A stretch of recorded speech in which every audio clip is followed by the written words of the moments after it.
Eman Bacosa Pacquiao update. An event ni Eman.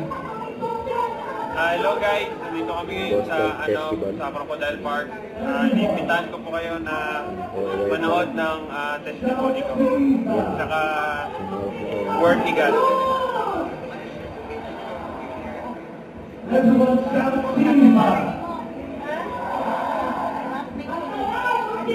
Nasa head siya sa backstage. And lahat na tatawagin na siya. Pakawala ni Eman eh. Wala talaga si Eman. Wala ko bisan karon di ko kato nga dili sa nagainambok ko pero na artista no karon kabalo ka every time na matulog ko naasa ko kasi na pasalamatan ng Ginoo sa tanan niya gibuhat sa akong kinabuhi. Amen. Ay sa una gatulog ko, gahilak ko. Karon gatulog ko, gagising ko na gapasalamat ko sa Ginoo na Lord, thank you Lord. Lord, thank you Lord for your goodness and kindness and strength to me and to my family and for blessing me and my family.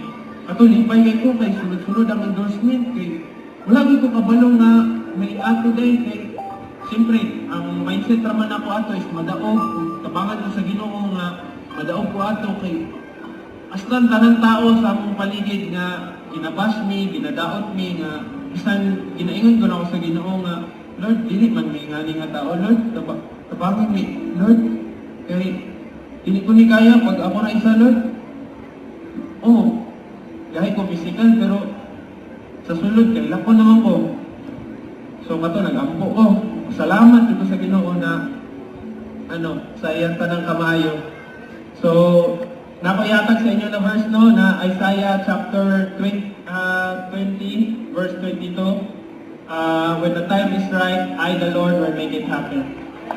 God bless you everyone. Thank you for your time.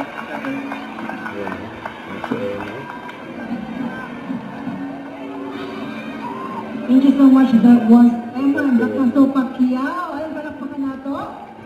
Ika naman. Siyempre pa dahil. Nag-tiktok na nga si Eman kasama niya yung kapatid niya. Sa kayang po, na si Beta. So, parang kain ng ice cream Don't forget to subscribe, click the notification bell for more updates. This is Richard Reaction Vlog. Stay tuned for more videos. See ya.